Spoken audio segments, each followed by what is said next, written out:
제가 강주를 좀 오랜만에 왔는데요. 아직도 여유가 있는 것 같아요, 강주는. 여유가 있고, 또 따뜻하기도 하고, 또 여기 동구 인문대학 보니까 수준도 굉장히 높으신 것 같고, 그래서 아주 마음이 뿌듯하고 참 잘 왔구나 하는 생각을 이렇게 합니다. 오늘 우리 담당자님이, 실무 책임자님이 소개를 이렇게 해드렸습니다만은, 오늘은 주제는 역경을 이겨내게 행복을 만드는 마음 근육 키우기라는 주제를 갖고 앞으로 한 1시간 30분 정도 여러분과 같이 강의를 나누고자 합니다. 이 강의를 통해서 우리 여기 오신 분들은 전부 다 여유 있는 분들이고요. 마음 불편하신 분들 없고 늘 행복하신 분이 대부분일 수도 있겠습니다만, 그래도 행여나 마음이 좀 불편하거나 또 최근에 어떤 그 역경으로 어려운 분이 계시다면은 이 시간을 통해서 역경을 이겨내는 시간, 또 행복을 만드는 시간이 됐으면 좋겠습니다. 자, 이제 제가 이름만 말씀을 이렇게 드렸습니다만은, 우리 수준 높은 광주 동구 구민 여러분에게 제가 시를 통해서 인사를 한번 드리도록 하겠습니다. 오직 드릴 수 있는 것은 행복뿐. 꽃은 피어도 소리가 없고 새는 울어도 눈물이 없으며 사랑은 불타도 연기가 없더라. 장미가 고와서 꺾었더니 가시가 있고 친구가 좋아서 사귀었더니 이별이 있고 세상이 좋아서 태어났더니 죽음이 있더라. 나 시인이라면 그대에게 한 수의诗를 읊어드리겠고, 나 목동이라면 그대에게 한 잔의 우유를 드리겠건만, 나 긍정심리학 강사이기에 그대에게 드릴 수 있는 건 오직 행복뿐이라네.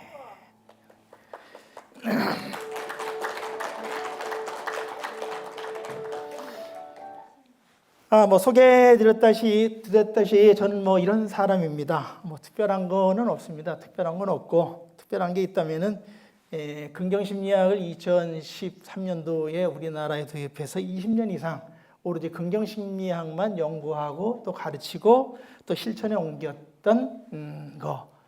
또 그 긍정심리학에 빠져서 가다 보니까 처음에는 경영학 조직 심리에서만 긍정심리학을 공부하고 연구를 해도 다방면의 긍정심리학을 알리는데 지장이 없을 거라고 생각했는데, 막상 해보니까 너무 막히는 데가 많았어요. 특히 이제 심리 상담 치료 쪽에서 많이 막혔어요. 그래서 늦게 다시 긍정심리 치료를 공부하기 위해서 상담학 공부를 다시 해서 늦은 나이에 학위를 땄던 게 좀 이렇게 특이한 것 같습니다. 또 이제 제가 항상 긍정심리학이나 행복을 강의하면서 같이 소개를 드립니다만은, 또 소중한 게 하나 있습니다.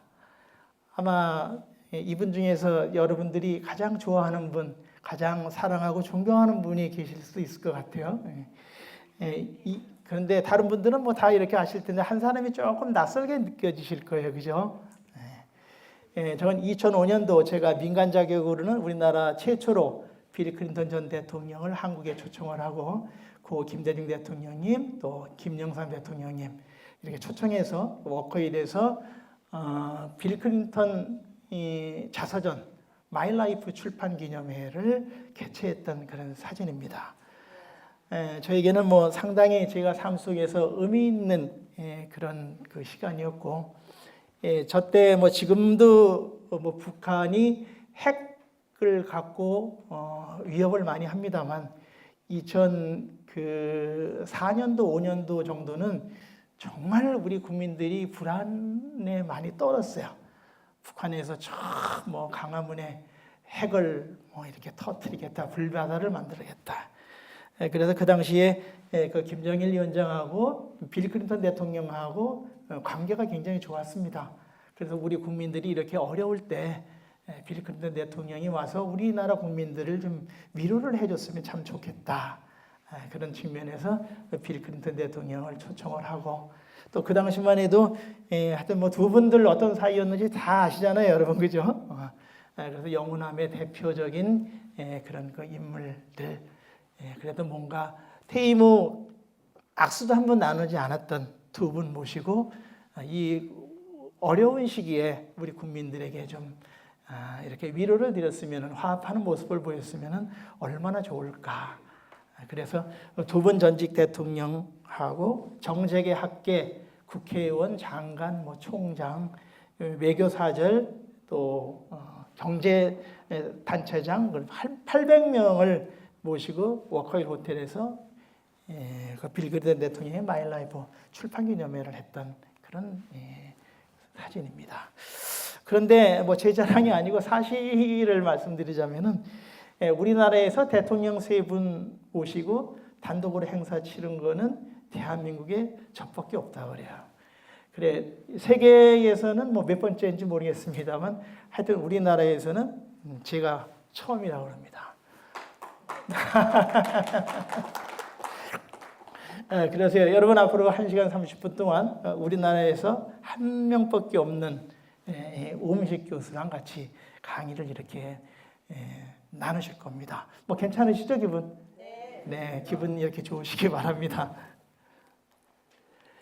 자, 어떠세요? 지금 나는 우리 선생님들이라는 어떤 존칭을 써도 괜찮겠네요, 그죠? 우리 선생님들은 지금 어떤가? 또 무엇을 원하시는가 한번 쭉 보세요. 혹시 지금 뭐 우울하시진 않으신가요? 혹시 지금 불안하진 않으신가요? 지금 화나 분노 막 이렇게 끓진 않으신가요? 또 무기력하진 않으세요? 또 심리적 건강을 원하시나요? 아니면 마음 근육 키우고 싶으세요? 행복을 원하시나요? 아니면 셀프 세라피스트를 원하시나요? 셀프 세라피스트는 내 심리적 문제를 스스로 해결하고 행복을 만드는 사람을 제가 셀프 세라피스트라고 2001년도에 처음 제가 신조를 이렇게 만든 겁니다. 자, 여기에서 네 가지 내 자신과 또 원하는 것 네 가지 말씀드렸는데요. 여기에서 2개 이상은 해당이 되는 것 같다. 좋은 거든 나쁜 거든 한번 손 들어보세요. 오이 많으시네요. 네, 좋습니다. 이번부터 선물을 좀 이렇게 드리려고 했었는데 손을 너무 많이 드셔서 제가 뭐 가위바위보라도 해서 뽑아야 되는데 시간이 너무 많이 걸릴 것 같아서 다음으로 미루고요. 오늘 강의 열심히 들으신 분들은 제가 마음 근육 키우기 2권 가져왔는데 한 권씩 드리도록 하겠습니다. 자, 이런 분들 뭐 2개 해당되시는 분들도 계시고 어떤 분들은 뭐 4-5개 해당되시는 분들도 이렇게 계실 수 있을 것 같아요. 그게 뭐 긍정적인 부분이든 아니면 부정적인 부분이든 하여튼 오늘 이 시간을 통해서 여러분들이 모두가 다 원하시는 것들이 이루어질 수 있는 그런 어떤 시간이 됐으면 좋겠습니다. 저는 그렇게 되라고 오늘 강의 준비를 여기에 맞춰서 이렇게 했습니다. 그래서 여러분들이 열심히 저와 같이 또 강의 제가 하고 여러분들이 참여하시면은 셀프 세라피스트, 뭐 쉽지는 않습니다만 내가 셀프 세라피스트가 되는 그런 기회를 여러분들이 찾으실 수 있을 것 같습니다. 자, 그러면 이제 왜 우리가 마음 근육 키우기인가? 참 여러분 그 최근에 국제 정세나 또 과거에 우리나라의 국내 정세 또 여러 가지 사건 사고들 이렇게 겪으면서 크고 작은 그런 상처들 또 직간접적으로 많이 이렇게 겪으셨을 거예요. 뭐 여기 나와 있습니다만 뭐 9.11 같은 예, 또 뭐 전쟁, 또 코로나19 이런 그 트라우마 이런 걸 통해서 어떤 트라우마. 또 우리가 일상생활 속에서 겪는 어떤 스트레스 여러 가지죠. 대인관계에서 갈등이라든가 아니면은 뭐 경제 문제라든가 또 아니면 여러 가지 어떤 그 비즈니스 문제 여러 가지 그 환경 속에서 크고 작은 그 스트레스를 많이 이렇게 받으실 거예요. 그래서 우리는 이런 걸 뭐 내가 원해서 그런 게 아니고 살아가다 보면은 내가 원하지 않아도 우리가 이렇게 겪을 때가 이렇게 많이 있는 것 같습니다. 누구든지. 그래서 이런 어려움들을 극복하는데 뭐가 좋을까? 방법도 너무 많이 있습니다. 여러분 뭐 강의 많이 이렇게 들으셨겠지만 그 분야마다 학문이면 학문마다 이론이면 이론마다 또 기법이면 기법, 기술이면 기술마다 다 방법을 제시하는데 오늘은 이러한 역경을 겪었을 때 마음 근육을 키워서 역경을 이겨내고 행복을 만드는 그런 어떤 그 과정을 소개를 이렇게 드립니다. 그래서 왜 마음 근육 키우기인가? 마음 근육을 통해서 역경을 극복하고 또 행복을 만들 수 있으니까.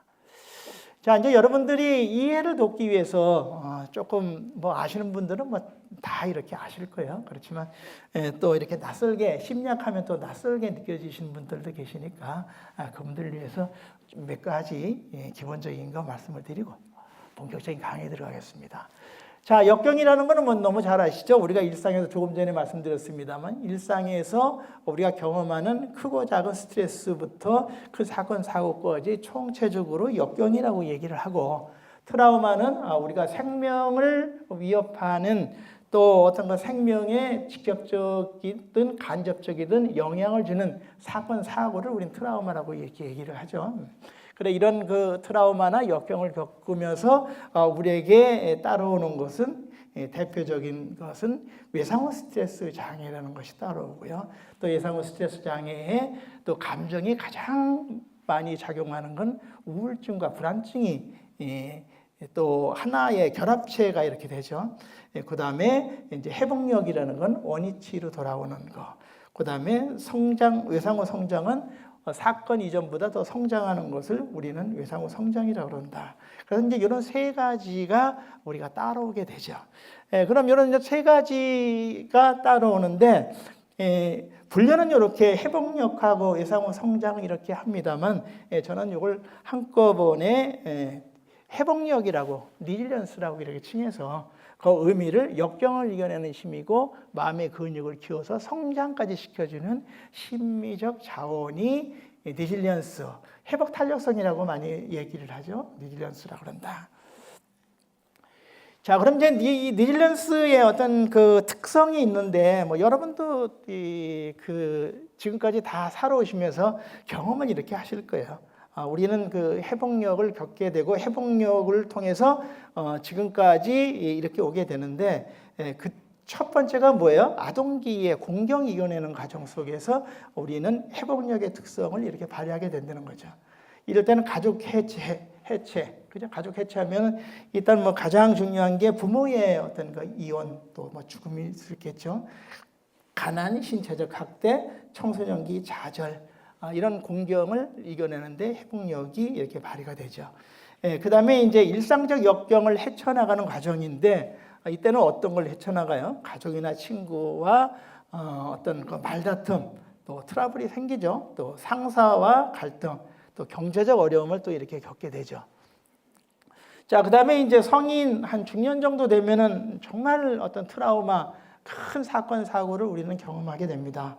뭐 실직, 이혼, 사업부도, 사고, 부모나 자녀의 죽음 이런 것들은 우리가 인생을 살아가면서 가장 고통스러운 심리적으로 가장 아픈 그런 부분들이 이 부분들이죠.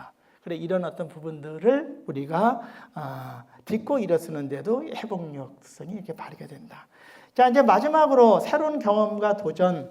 뭐 이거는 뭐 노후도 그렇습니다만 우리 삶 속에서 항상 어떤 새로운 경험과 도전이라는 것이 이렇게 또 앞에 놓이게 되고 맞닥치게 되는데 이런 것을 우리가 또 이겨내기 위해서 또 새로운 어떤 도전하기 위해서도 회복력이라는 게 아주 중요하게 작용을 이렇게 한다.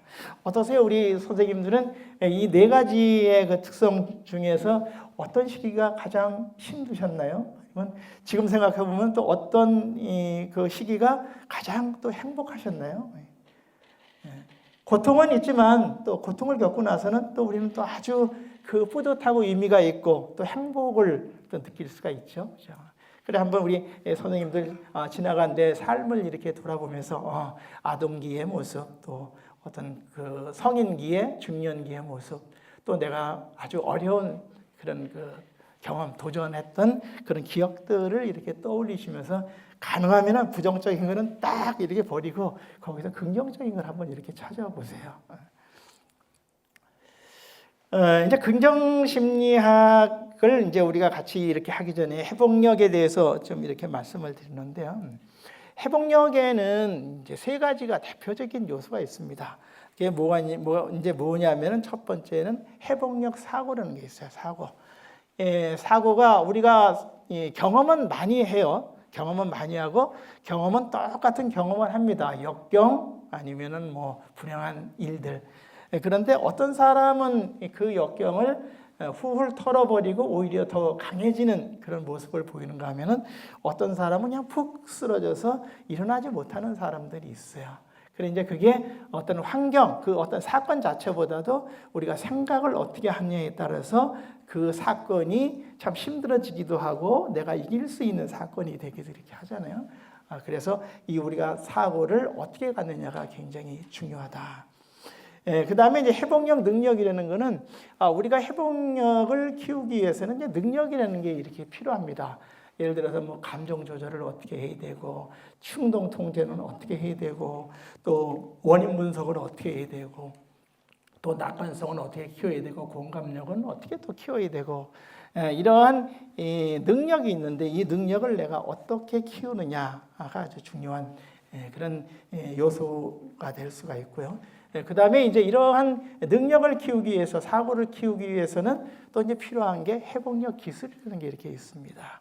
그래, 회복력 기술은 여러분 뭐 심리학 잘 아시겠습니다만 일단 생각, 사고적으로 인지적인 그런 부분들, 그 다음에 또 정서적인 그런 어떤 기술들, 그 다음에 행동적인 기술들, 또 관계적인 기술들, 이런 어떤 그 기술들을 통해서 회복력 능력을 또 회복력 사고를 이렇게 키운다. 이렇게 여러분들이 이해를 이렇게 하시면 될 것 같습니다. 자, 그다음에 이제 여러분 이제 이 심리학하면은 여러분 굉장히 좀 딱딱하게 생각하시고 좀 부정적으로 생각하시는 경향들이 좀 있으신 것 같아요. 많은 분들이. 그렇지만 또 오늘은 인문학 중에서도 또 심리학을 또 이렇게 선택하셔서 오늘 강연회를 이렇게 하니까 심리학의 가장 기본인 사항을 우리가 알고 오늘 강의를 여러분 들으시는 게 좀 도움이 좀 될 것 같아서 제가 준비를 좀 했습니다.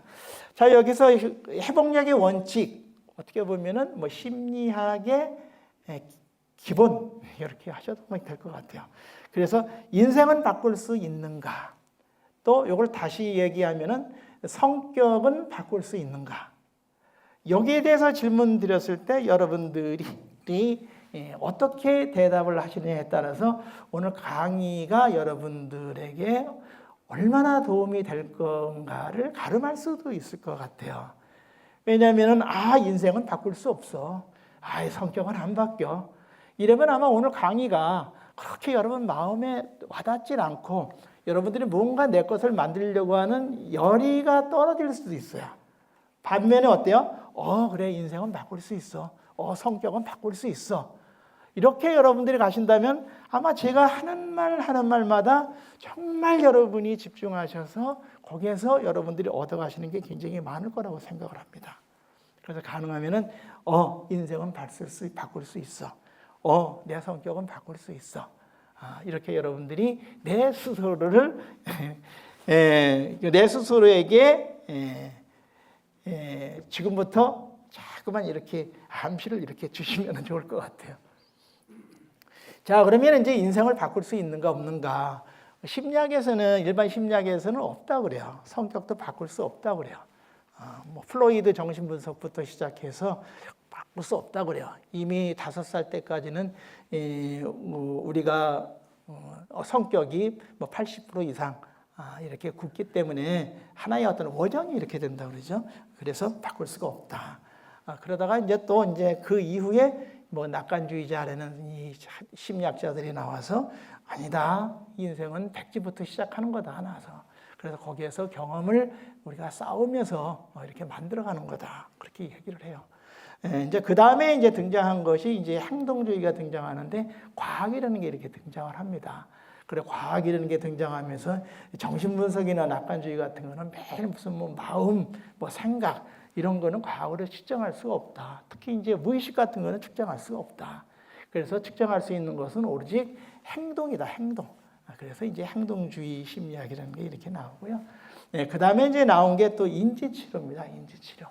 그래서 인지치료가 이제 원래 그 정신분석이 원칙 강하기 때문에 정신분석이 주도하던 그 1900년대 한 3, 40년대까지 그 주도를 이렇게 했는데 이제 인지치료를 창시한 그 아론백이라는 그런 그 심리학자가 정신분석 가지고 이제 하다 보니까 한계가 이렇게 있어요. 심리치료를 하다 보니까. 그래서 여기서 느낀 게 뭐냐면은 생각과 감정이 같이 가더라. 내가 생각을 어떻게 하느냐에 따라서 내 감정도 이렇게 따라가더라.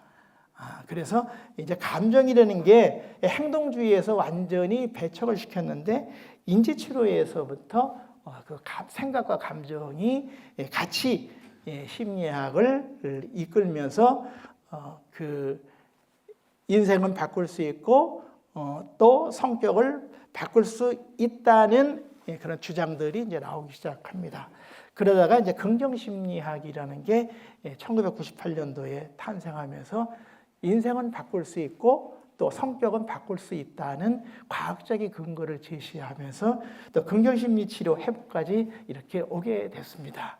그래서 결국은 우리가 처음에 일반 지금까지 많이 알려진 그 심리학에서는 인생은 바꿀 수 없고 성격은 바꿀 수 없다. 이미 결정됐기 때문에 그런데 이제 최근에 그 과학적인 그런 도움을 받아서 행복은 인생은 바꿀 수 있다는 또 성격을 바꿀 수 있다는 쪽으로 흘러가고 있다.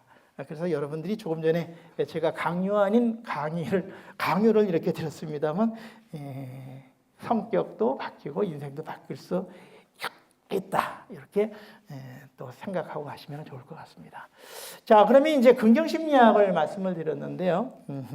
이제 긍정심리학이라는 거는 뭐 1998년도에 처음 탄생이 됐는데 핵심은 요겁니다. 핵심은 긍정정서, 몰입, 관계, 삶의 의미, 성취, 또 성격 강점 이렇게 핵심 6개로 이렇게 나눠지고 이런 6개의 그런 요소를 통해서 긍정심리학이라는 게 이렇게 만들어졌습니다. 그래서 여러분들은 긍정심리학의 핵심적인 요소라고 이렇게 생각을 하셔도 되고 또 그 긍정심리학의 6개 이론이라고 여러분들이 이렇게 받아들이셔도 뭐 큰 무리가 없을 것 같습니다. 그래서 이제 긍정심리학은 이제 두 가지 아주 핵심적인 가치가 있어요. 사명이라는 게 있습니다. 사명은 예방이고 목표는 플루리시다. 우리가 어떠한 심리적 증상이든 사건이든 이미 발생하면은 뭐 치료하기가 굉장히 어렵잖아요. 그래서 긍정심리학은 예방을 하자, 예방. 그 다음에 이제 플루리시라는 것은 그 원어로 그대로 그 말씀드리면 번성, 번창 이런 거예요. 그래 지속적인 성장이라고 생각하시면 돼요. 그래서 긍정심리학의 목표는 지속적인 성장을 통해서 활짝 꽃피우는 행복의 만개에 도달하는 그런 과정이 플루리시다. 긍정심리학은 그거를 만들어주는 그런 심리학이다. 그렇게 이해를 하시면 될 것 같습니다. 자, 그럼 이제 왜 긍정심리학인가? 그럼 이제 오늘 우리가 마음 근육 키우기는 결국 뭐하고 연관이 된다고 그랬어요? 회복력, 리질리언스하고 연관이 된다고 그랬잖아요. 그래서 리질리언스가 학문적으로는 뭐 오래전부터 연구가 됐습니다만은 그 전 세계적으로 활성화가 되기 시작한 게 언제부터 시작이 됐냐면은 2008년도 미 육군에서 회복력 훈련이라는 게 일어났어요. 회복력 훈련이라는 게. 그래 이제 그 당시에 100만 장병들이 회복력 훈련을 이렇게 받았는데요. 이 당시에 이 프로그램을 선택할 때 그 당시 미국 참모총장이었던 조지 케이시 그 장관이 이 긍정심리학 창시자인 마틴 셀리그먼에게 어떤 질문을 했느냐면은 긍정심리학이 우리에게 해줄 수 있는 것이 무엇입니까? 하고 질문을 했어요. 그래서 이제 마틴 셀리그먼은 뭐라고 얘기했냐면은 참모 총장님, 우리가 역경이나 트라우마를 겪으면은 이 세 가지의 그런 어떤 특성들을 나타납니다. 하나는 그런 사건 사고를 겪으면은 아주 심한 불안증과 우울증을 이렇게 겪으면서 이게 지속적으로 지속이 되다 보면은 외상후 스트레스 장애가 이렇게 되는 거가 있고, 또 하나는 그런 불안과 우울증을 아주 심각하게 경험을 이렇게 하다가도 어느 정도 기간이 가다 다시 돌아오는 그 회복의 단계가 이렇게 있고, 하나는 오히려 그런 불안과 우울증을 겪었지만 더 성장할 수 있는 그런 계기를 만들 수 있는 그런 특성이 있는데, 긍정심리학은 이 세 가지 모두를 해결해 주는 그러한 학문입니다. 이렇게 얘기를 한 거야. 그 얘기를 듣고 이 케이시 참모총장이 좋습니다. 그럼 정군의 회복력 훈련을 시킵시다. 그렇게 이제 결정을 하게 된 겁니다. 그럼 어떠세요? 여러분들은 왜 긍정심리학인가? 여러분에게 질문을 드립니다. 그럼 여러분도 이렇게 답하실 수 있으면 참 좋을 것 같아요. 너무 쉽죠, 그죠? 답하실 수 있겠죠, 그죠? 긍정심리학은 이런 문제. 그러면 이거 전부 다 기억하시기가 아주 어려우면 어떻게 돼요? 내 심리적 문제를 해결해주는, 역경을 극복하고 심리적 문제를 해결해주는 그런 역할, 또 행복과 성장까지 시켜주는, 그게 긍정심리학이네. 여러분 이렇게 하실 수가 있겠죠, 그죠? 자, 그러면 이제 긍정심리학에 나오면서 심리학이 어떻게 지금 하나가 이렇게 됐는가를 한번 이렇게 살펴보죠. 여러분들이 심리학 하면은 뭐 긍정심리학을 접하시기 전까지는 대개 보면은 이런 걸 우리 심리학이라고 생각을 하셨고, 심리학 하면 떠오르는 게 이런 거일 거예요. 뭐 약점, 고통, 뭐 질병, 우울, 불안, 공포 같은 거. 자, 그러면 어떠세요? 이 시대는 뭐 과거 시대가 아니에요. 하라면 하는 시대가 아니거든요. 이제는 다 자기 나름대로의 그런 어떤 주장들이 있어요. 또 자기 나름대로의 그런 어떤 역할들이 있어요. 그래서 과거 이러면 이렇게 해서 가는 세대가 아니에요, 지금. 시대가 또 그런 시대가 아니죠. 그러면 과거는 뭐 심리학이 이런 거야 하면 그냥 따라갔는데 지금은 안 그래요. 사람이 욕구라는 게 있어요. 그게 굉장히 다양해요. 여러분이 예를 들어서 난 불행해. 그러면 나 불행하지 않으면 끝나는 게 아니에요. 난 불행했었는데 난 불행하지도 않고 나 행복하고 싶어. 그러면 뭘로 행복을 만들어줄 거예요? 기존의 이 심리학은 불안을 없애줄 수 있지만 행복은 만들어주지 못한다는 거예요. 그런데 그게 뭐예요? 반은 기존의 심리학이 이렇게 만들었지만 반을 만들지 못했었는데 긍정심리학이 반을 이렇게 만들어준 거예요. 그래, 긍정심리학은 뭐예요? 감점, 행복, 기쁨, 감사, 뭐 낙관성, 회복력을 만들어주는 게 이제 긍정심리학이라는 거죠. 그래서 이제는 심리학도 완전히 하나가 됐다. 그렇게 이해를 하시면 될 것 같습니다. 자, 그러면 이제 심리학이 조금 전에 제가 치료와 행복 이렇게 말씀을 드렸는데, 치료를 넘어 행복을 만들어준다. 심리학이라고는 뭐 진칭은 아니에요. 그래, 기존 심리학은 대개 보면은, 우울증이면 우울증, 또 불안증이면 불안증을 상담을 통해서나 아니면은 치료, 약물을 통해서 이 정도면 괜찮아 정도 같지만, 이제 긍정심리학은 치료를 넘어서 행복을 만들어준다는 거야. 자, 그럼 이제 예를 한번 이렇게 들어보죠. 내가 우울증이 굉장히 심해요. 그래서 상담을 받으러 가든 아니면 치료를 이렇게 받으러 가든 가서 이제 그 치료자한테 이야기를 합니다.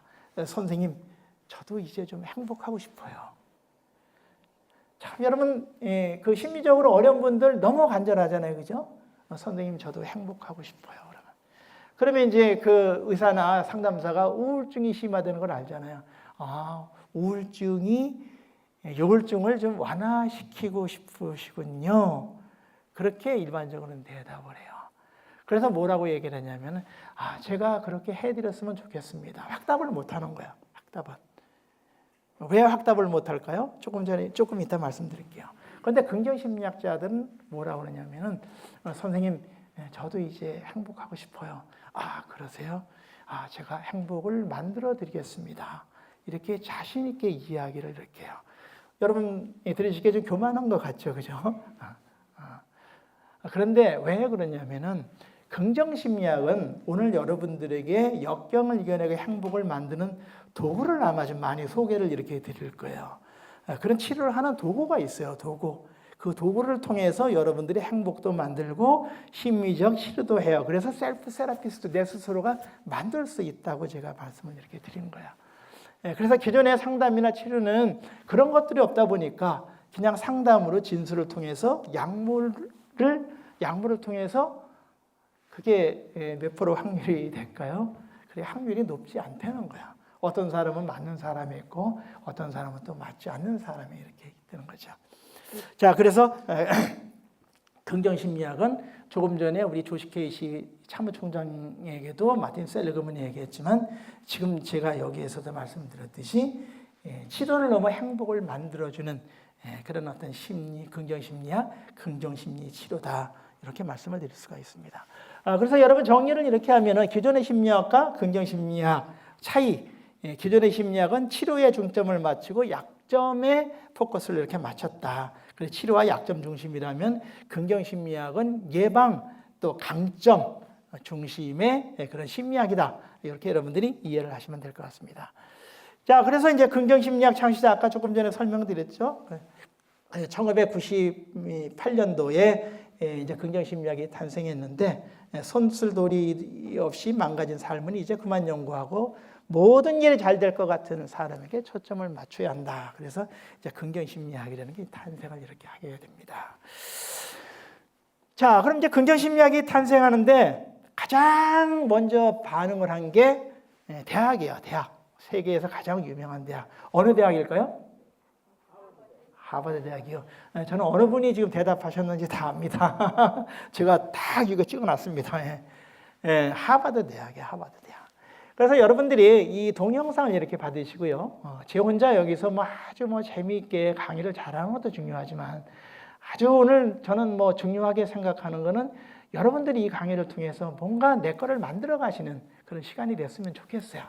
그래서 이 동영상도 한번 동영상 재미있네, 이거 괜찮네 보다도 이 동영상 속에 등장하는 인물들이 어떻게 긍정심리학을 받아들여서 왜 긍정심리학을 받아들이고 어떻게 적용했더니 어떤 결과가 이렇게 나왔는가, 이거를 여러분들이 이 동영상을 이렇게 보시고 한번 느끼시고 그래야 동기부여를 받으시는 그런 시간이 됐으면 좋겠습니다. 그래서 우리 여학생, 남학생, 교수 이렇게 이야기하는 걸 한번 잘 들어보시고요.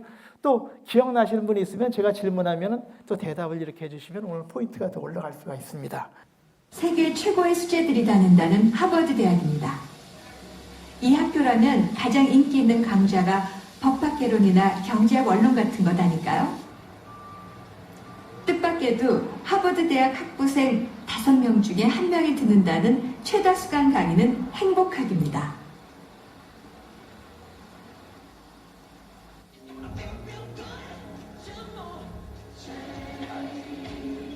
강의는 음악으로 시작합니다. 심리학 이론을 가르치지만 갑자기 맨발로 교실을 걸으라고 하거나 8시간 이상 잠자고 오라는 엉뚱한 과제도 있답니다. 학생들의 반응은 폭발적입니다. 이상적인 모습을 되게 추구하면서 살아가는데 그러다 보니까 굉장히 스트레스도 많이 받고 그 이상적인 모습을 달성하지 못했을 때 굉장히 많이 좌절하고 하는데 이 클래스는 그 자기 자신에 굉장히 포커스를 맞추는 거에 중점을 두는 것 같아요. Yes, I would definitely say so. I feel like I have more tools at my disposal to use in different situations. When something gets me down, I know I can deal with it and I can build myself up again. When something's going well, I know how to make it last longer. 이 강좌의 밑바탕에는 벤 샤하르 교수 자신의 경험이 녹아 있습니다. 그도 치열한 경쟁 속에서 하버드를 다녔기 때문입니다. Now, I spent close to 30 years of my life being successfully unhappy. So I was doing well in athletics, I was doing well socially, I was doing well in school, and yet I was not happy. And the realization that I came to is that happiness is not dependent on our status or the state of our bank account. 네. 자, 우리 경청하시느라고 수고 많으셨고요. 자, 우리 혹시 이 세 명이 왜 긍정심리학이 좋은지 이야기한 거 기억나시는 분 계세요? 한 가지만이라도. 그러세요. 우리 선생님 어떤 게 기억이 나세요? 본인의 포커스를 맞추는 거 내줬습니다. 또 다른 분은요? 네? 네네. 그렇죠. 어떻게 보면은 긍정심리학이 이 안에 다 함축적인 의미가 담겨 있어요. 예, 처음에 여학생은 그 하버드는 이상을 추구하는데 그 이상을 추구하는 게 굉장히 힘든 거거든요. 그런데 이거는 나한테 포커스를 맞추니까 좋다. 또 남학생은 여기는 어려운 문제를 해결하는 것도 많지만 해결하는 방법도 많지만 좋은 것을 지속적으로 유지시켜주는 방법이 있다는 거예요. 이게 굉장히 중요한 거예요, 여러분. 예? 어려운 일을 해결하는 것도 중요하지만 내가 좋은 일이 있을 때 이거를 유지시켜주는 거, 이것도 굉장히 중요한 거죠. 예, 그 다음에 이제 텔반 샤흐르 교수인데 텔반 샤흐르 교수는 뭐예요? 자기가 지금까지 성공도 했고 권력도 갖고 부도 이렇게 쌓았지만 행복하지 않았는데 긍정심리학하고서 행복해졌다. 그럼 뭐예요? 인생에 은행의 잔고가 다가 아니라는 것을 긍정심리학을 통해서 자기가 깨우쳤다는 거예요. 여러분 그렇다고 뭐 돈이 필요 없다는 건 아니에요. 돈은 필요합니다. 정말 여러분은 어떻게 생각하실지 모르겠습니다만은 저는 뭐 긍정심리학자고 행복을 연구하는 사람이지만 돈이 없으면은 행복하기 굉장히 힘들다는 것을 저는 제가 인생을 살아오면서 많이 경험을 이렇게 했습니다. 그래서 저는 뭐 일부 철학자나 그런 그 심리학같이 돈 없어도 행복하다는 동의를 안 하는 편이에요. 그런데 이제 그렇게 얘기하는 분들은 뭐 나름대로의 그 학문의 깊이가 있어서 그럴 수도 있겠습니다만 인생의 쓴맛을 많이 못 봐서 그럴 수도 있어요. 참 인생의 쓴맛을 많이 본 사람들은 절대 돈 없어도 행복하다는 말을 이렇게 못합니다. 그죠? 여러분 동의하세요? 동의 못하시는 분은 난 동의 못합니다. 용감하게 드세요. 그것도 포인트 올라갈 수 있어요. 자, 요게 이제 포인트라고 이렇게 생각하시면 됩니다. 자, 그러면 이제 긍정심리학이란 뭐냐? 그러면 이제 보시면은 긍정심리학의 목표는 플롯이라고 그랬잖아요. 그 다음에 사명은 예방이고, 긍정심리학은 균형을 맞춰요. 균형. 긍정과 부정. 그렇다고 무조건 뭐 긍정이 좋고 부정은 나쁘다고 얘기를 안 해요. 긍정도 우리가 필요할 때가 있잖아요. 그죠? 뭔가 대비할 때는 굉장히 또 중요하게 작용도 이렇게 합니다. 그 다음에 긍정심리학은 플러스 2에서 플러스 6. 긍정심리학은 마이너스 우울이나 불안이나 이런 심리적으로 어려운 사람도 치료를 하지만 조금 좋은 사람들, 조금 행복한 사람들을 더 행복하게 만들어주는 역할도 이제 긍정심리학이 한다. 그래서 플러스 2와 플러스 6은 상징적으로 숫자라고 이렇게 이해를 이렇게 하시면 돼요. 자, 긍정심리학은 치료와 성장을 함께 이루어진다. 아까 제가 행복을 소개해드리면서 말씀드렸잖아요. 긍정심리 치료는 행복을 만들어주고 성장까지 이루게 해준다. 그 다음에 체적의 기능과 작용에 대한 연구다. 일반 심리학이나 상담이나 컨설턴트들은 뭐예요? 일단 뭐 강점이나 뭐 체적 기능을 또 살리기도 하지만 대부분 뭐가 문제인가, 어떻게 개선할 거냐, 그런 어떤 약점 문제 중심으로 접근한다면은 이제 긍정심리학은 체적의 기능. 내 긍정 정서가 내 성격 강점이 어떻게 발휘가 돼서 어떻게 내가 그 특성을 가지고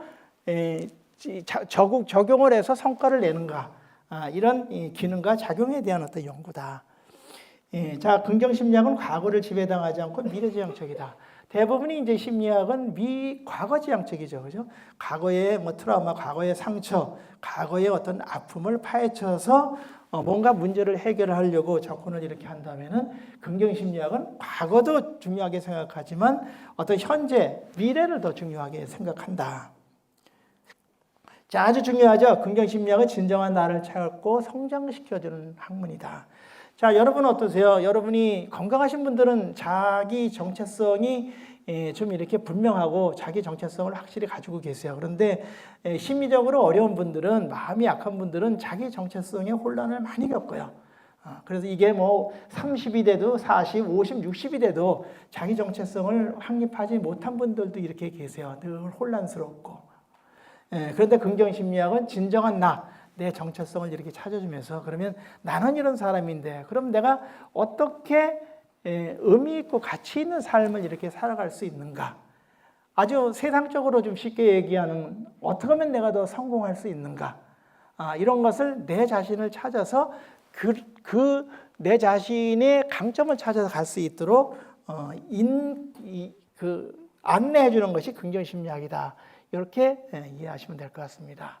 그래서 이제 이런 긍정심리학을 가지고 우리가 뭔가 새롭게 기회를 갖는데, 이제 그런 어떤 기회가 이제 어떤 기회인가 한번 이렇게 보세요. 어떠세요, 우리 선생님들? 지금까지 제가 긍정심리학 전문 그런 강의가 아니라서 뭐 깊이 있게 말씀을 드리지 않습니다만, 그래도 핵심은 제가 말씀드린 것 같아요. 그러면 제가 여기서 한 10분 동안 긍정심리학에 대해서 말씀드렸는데, 아마 우리 선생님들은 다른 데 가서 뭐 몇십 시간 한 것보다 아주 핵심적인 것도 정리를 잘 하실 수도 있어요. 자, 그러면 그렇게 우리 긍정심리학을 들으시고 우리 선생님들 어떠세요? 나 어디다가 내가 이걸 적용했으면 참 좋겠다, 이렇게 생각하신 분들도 아마 계실 수도 있을 것 같아요. 그죠? 한번 생각 한번 해보세요. 어디에다가 내가 긍정심리학을 적용하면 참 효과가 좀 있겠나. 자, 어떤 데일까요? 일단 행복을 만드는 거예요. 행복. 긍정심리학을 통해서 행복을 만들고, 그 다음에 인성, 캐릭터가 이제 강점인데 인성이라고 하죠. 인성을 키워준다. 그 다음에 이제 교육, 우리 뭐 교육, 행복 교육 하면은 뭐 여러분들이 이제 언밸런스를 생각하실 수 있어요. 뭐 행복하면 아이들 공부 안 할 것 같은 그런 걱정 이렇게 하시는데, 절대로 그런 생각하지 마세요. 도움 많이 돼요. 그 다음에 조직의 일터, 조직에서 얼마만큼 내가 조직 성과를 내고 또 생산 결과를 이렇게 만들어내는가. 그 다음에 건강이죠. 건강. 신체적인 건강, 심리적인 건강. 그 다음에 회복력, 또 상담의 중요한 역할을 이렇게 하죠. 그 다음에 가정, 종교, 사회. 또 가정에서도 우리가 긍정심리학을 많이 또 적용하지만, 특히 종교단체에서 많이 합니다. 아까 미 육군의 긍정심리 기반의 리질리언스 프로그램을 100만 군인에게 시켰다고 하는데, 저는 2012년부터 우리나라의 육해공군 군종장교들한테 교육을 시킵니다. 그 리질리언스 훈련을 지금 한 10년 가까이 지금 시키고 있는데요. 그래 종교에 특히 이 긍정심리학 적용을 굉장히 많이 합니다.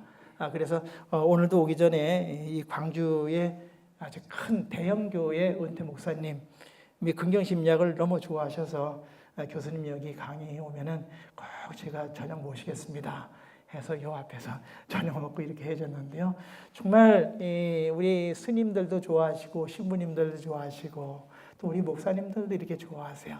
왜냐하면 그동안에 그 심리학이 종교를 좀 배척을 했어요. 그래서 종교에서 심리학을 적용하려면 여러 가지 어려움들이 많았었는데, 이제 긍정심리학은 종교를 심리학으로 이렇게 끌어들였어요. 그래서 긍정심리학과 우리 종교에서 추구하는 것이 상당히 일치하는 부분들이 많아요. 왜 그러냐면은 종교에서는 전부 다 긍정이잖아요. 긍정. 긍정이 아니면은 종교라는 게 사실 어떤 종교든지 그 생존하기가 굉장히 어려운데, 그래서 이런데 이제 기회가 이렇게 주어진다. 왜 이런데 기회가 이렇게 주어지냐 하면은 긍정심리학은 분명해요. 핵심적인 이론, 팔마스라는 이론이 있고, 그 이론들이 다 과학적으로 검증이 됐고 또 적용성이 뛰어나다는 거예요. 누구나 공부만 하면은 다 심리학자가 아니더라도 적용을 해서 내 자신을 치료하고 누군가 상담 코칭도 해줄 수 있는 그런 심리학이라는 얘기죠. 자, 그럼 내가 만난 긍정심리학. 저는 그 2003년도에 우리나라의 긍정심리학을 첫 도입을 해서 지금까지 왔는데요. 그때 도입을 뭘로 했냐면은 이 마틴 셀리그먼의 긍정심리학 그 원전이죠. 처음 세상에 나온 책을 번역 출판하면서 우리나라에 알리기 시작했는데 3년 후에 한국에서 마틴 셀리그먼 교수를 이렇게 만나게 됩니다. 자, 만나게 돼서 저는 뭐 행복에 대한 관심이 이렇게 많습니다. 비록 과거가 제가 가난하고 배우지 못한 그런 내 자신이었지만 그런 삶 속에서도 어떻게 하면 더 행복한 삶을 내가 살아갈 수 있을까에 대해 관심을 굉장히 많이 가지고 있다 보니까 이 책을 이제 보고부터 제가 원래 그 정치를 하려고 그랬어요. 정치를. 왜 그러냐면은 저같이 가난하고 못 배운 사람들이 세상 살아가다 보니까 안 되더라고요. 내가 아무리 노력해도 안 되더라고요, 내 마음대로. 그래서 느낀 게 뭐냐면은 내가 열심히 노력만 해가지고 되는 건 아니구나. 나같이 배우지 못하고 가난한 사람은 그래도 뭔가 방법이 있지 않겠는가. 그럼 내가 국회의원이 돼서 나 같은 사람도 좀 행복하게 만들어주는 그런 어떤 국회의원이 한번 돼보고 싶다. 이제 그렇게 생각을 하고 있었어요. 그게 뭐 조금 여담이긴 합니다만 제가 그러다 보니까 어느 날 갑자기 아마 이번에 국회의원 이 지역의 당선인가요? 정진욱 씨가 이쪽인가요? 이쪽인가요? 그래서 한경에 제가 그 프로그램에 정진욱 기자가 진행하는 그 프로그램에 가서 제가 그 정치 얘기를 했더니 그 당시 한 2년 전이죠. 뭐 관심이 많았던 모양이에요. 그 친구가 그 당시부터. 그래서 아주 가깝게 된 계기가 되기도 했습니다만. 자, 그래서 제가 물어봤어요. 이 셀리그먼 교수한테. 행복하려면 어떻게 되나요? 했더니 행복하려면 지금까지 갖고 있는 행복에 대한 시각부터 바꾸라. 자, 아마 오늘도 여러분들도 저하고 똑같은 상황에 계신 분들이 계실 수 있을 거예요. 행복하고 싶은데 마음만 가지고 행복이 되나요? 안 되잖아요. 여러분 경험하셨잖아요. 그죠? 나 행복하고 싶어. 그런데 행복이 되나요? 안 되더라는 거야. 그럼 뭐야? 어떻게 하면 행복하게 살고 싶습니까? 물었더니 이렇게 대답을 하는 거예요. 행복하려면 지금까지 당신이 갖고 있던 행복에 대한 시각부터 바꿔라. 그 당시 행복에 대한 시각은 뭐였을까요? 네, 맞아요. 잘 먹고 잘 살고, 잘 먹고 잘 살고, 뭐 시간 있으면 기분화 좀 하고, 그게 최고의 행복이었다는 거야. 그런데 그게 아니었어요.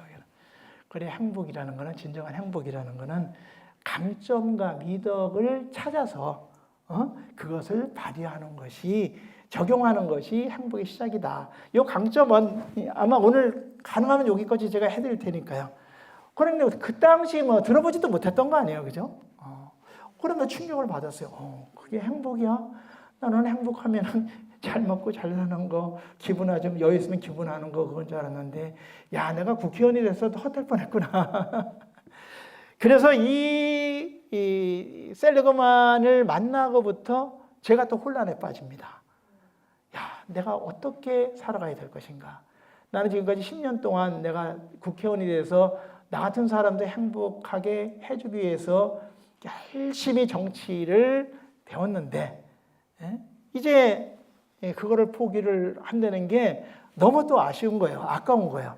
그래서 고민하다가 그때 정치를 포기하고 그때부터 긍정심리학을 본격적으로 연구하기 시작해서 지금까지 이렇게 오게 됐습니다.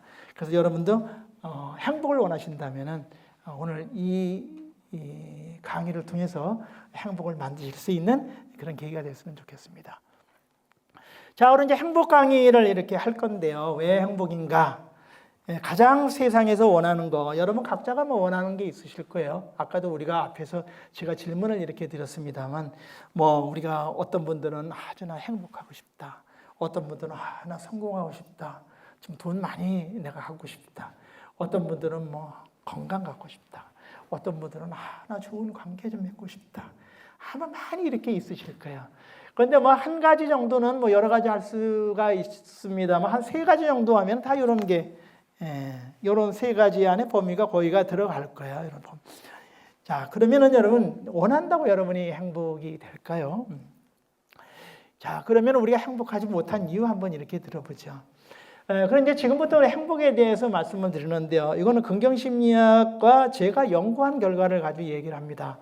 그러면 우리 선생님들하고 조금 생각의 차이, 개념의 차이가 있을 수가 있어요. 그래서 뭐 반론을 제기하시는 분들도 계실 수도 있고, 또 아니면은 이거 뭐 화나시는 분 없겠지만 혹시 그런 분도 계실 수도 있는데, 긍정심리학 또 우문식 교수가 연구한 결과가 이거구나, 이렇게 받아들이시면 될 것 같아요. 이거는 그냥 말로만 한 게 아니고 좀 더 과학적으로 검증된 그런 어떤 내용들이라는 것도 여러분이 이해를 해주시면 좋겠습니다.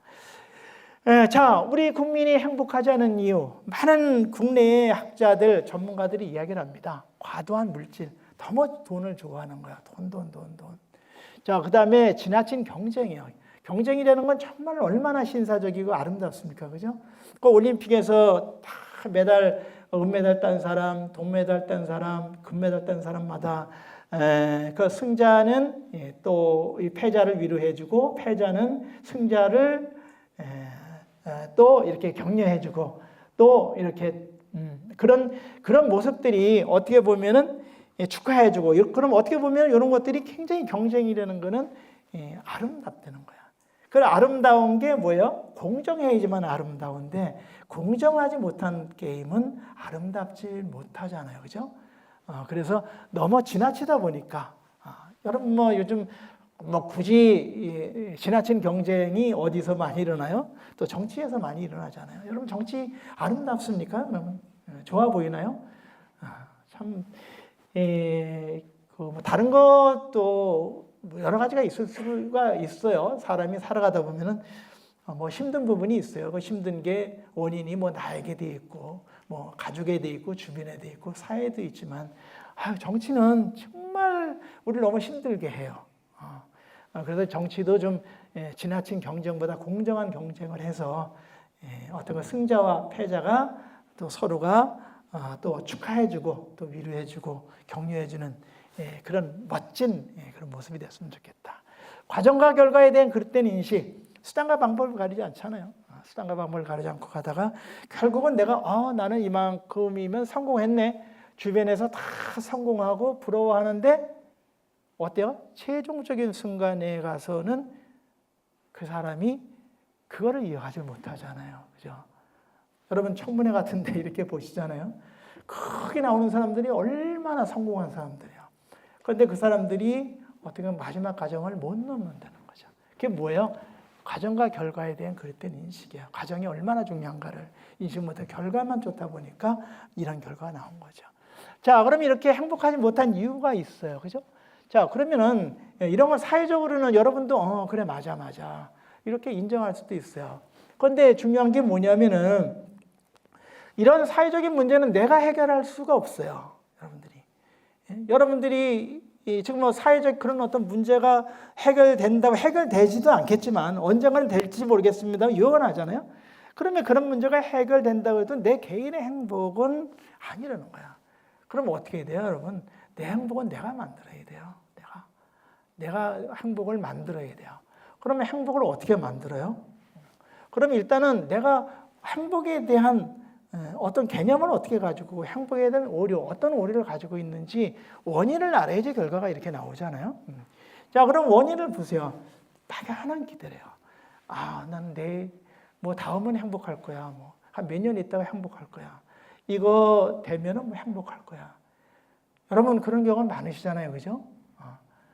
그럼 여러분 막연하게 내일은 이것만 끝나면 다음은 행복이 오나요? 아니요. 결국은 그러다 가다가는 어떻게 돼요? 오히려 무기력해져요. 무기력해지면 오히려 비관적이고 또 아니면은 우울해지고 그러다 보면 아이고 내가 해도 안 되는구나. 나는 행복하긴 틀렸다. 내 인생 끝났네. 이렇게 가는 거야. 그 다음에 이제 맹목적 집착이에요. 맹목적 집착은 뭐예요? 나 행복해야 되는 행복. 무조건 뭐 행복해서 조건을 찾아가는 거야. 행복. 그럼 여러분 행복에 너무 집착하면 어떻게 돼요? 행복하기 굉장히 힘들어요. 자, 여러분 아까 그 하버드 대학에서 그 교수가 팀비 샤르 교수가 어떤 얘기를 했는지 기억이 나시죠? 그런 그 교수가 아주 유명한 말을 이렇게 남겼어요. 행복을 어디다 비유를 했냐면은 무지개에다 비유를 합니다. 무지개다. 그래 무지개를 보기 위해서 이제 무지개와 해에 비유를 합니다. 해.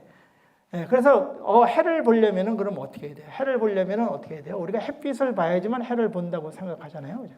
그러면 행복에 집착을 한다 그러면 우리 행복 자체를 봐야 되는데 그 해에 비유를 해요. 그러면 대낮에 해를 보면 어떻게 돼요? 여러분 자외선을 통해서 여러분 시력이 손상이 될 가능성이 굉장히 많잖아요. 그러면 해를 보지 말고 무지개를 보라 그래요. 무지개는 뭐예요? 무지개가 7가지 색이 해를 분해해 놓은 색이 무지개예요. 자, 그러면 우리는 뭐예요? 우리는 행복하기 위해서는 어떻게 해야 돼요? 행복 자체에 집착하지 말고 아까 우리가 행복을 만들어주는 긍정정서, 몰입, 관계, 의미, 성취, 강점이 있다고 그러잖아요. 이런 요소를 통해서 긍정정서를 키우고 의미를 찾고 그 다음에 성취하는 삶을 살았을 때 우리는 행복해질 수가 있다는 거야. 자, 그 다음에 이제 또 우리는 내가 불행하지 않으면 나는 행복할 거야. 이런 오류를 가지고 있다는 거야. 여러분 불안하지 않다고 해서 여러분 행복하실 것 같죠? 그거 경험해 보셨어요? 난 이렇게 불안하지 않고 불행하지 않았으면 나는 행복할 거야. 그런데 불안이 어느 정도 해소되고 불행이 해소가 좀 돼요. 그런데 행복하던가요? 그렇지 않죠. 이 과거의 심리학이 이 정신분석의 플로이드가 평생 동안 불안을 제거하면은 또 아니면 불행을 이렇게 제거하면은 이 불행과 불안이 부재하면은 행복할 거라고 크게 그 평생을 바쳤어요. 근데 그게 아니라는 거야. 행복은 불행하다고 해서 행복한 것도 아니고 행복하지 않다고 해서 불행한 것도 아니에요. 행복은 내가 만들어야 되는 거야. 내가 만들어야지. 그냥 와주는 게 아니라는 거야. 그래서 여러분 이거는 정말 아주 깊게 간직해 두세요. 행복은 내가 만드는 거야. 내가 행복하기 위해서는. 아까 셀리그만이 그랬잖아요. 지금까지 당신이 가지고 있던 생각을 바꿔라. 생각을 바꾸라 그랬잖아요. 그래서 이 행복은 불행하지 않다고 해서 오는 게 아니고 만드는 거다. 그래서 이런 4가지의 오류를 가지고 있다는 거죠. 그럼 이제 오류를 가지고 있으면 우리가 어떻게 해야 돼요? 전환을 해야 되잖아요. 인식의 전환. 그래, 행복은 조건이 아니다. 또 행복은 과학이다. 행복은 만드는 것이다. 행복은 경쟁력이다. 자, 여기서 다른 거는 모르겠는데 경쟁력이라는 건 여러분 조금 아마 이해가 안 가실 수도 있어요. 그렇지만 한꺼번에 이해하시려면 머리가 복잡하니까 이건 제가 조금 이따가 설명을 드릴게요. 자, 그런 행복이라는 건 뭔가, 행복은 어제 오늘 이야기가 아니에요. 여기 나와 있는 게 우측엔 플라톤이고 좌측엔 아리스토텔레스인데 2000년 이상 행복에 대한 이야기가 있었고 또 가르쳤어요. 그런데 지금까지 행복은 다 어떤 행복이야? 이런 행복을 우리는 행복이라고 알고 있는 거야. 이런 행복. 그래, 이런 어떤 그 행복, 추상적이고 관조적이고 조건적이고 감정적인 이런 어떤 행복을 얘기할 뿐이지 과학적으로 행복을 만드는 방법을 알려준 사람은 학문은 없다는 거예요. 자, 여러분 한번 보세요. 여러분 어떤 지금 행복관을 지금 갖고 계세요? 혹시 이 안에 여러분이 행복이라는 것이 이 안에 여러분이 생각하는 행복이 들어 있을 수도 있어요. 추상적이죠. 행복은 내 안에 있다. 마음먹기에 달렸다. 선물이다.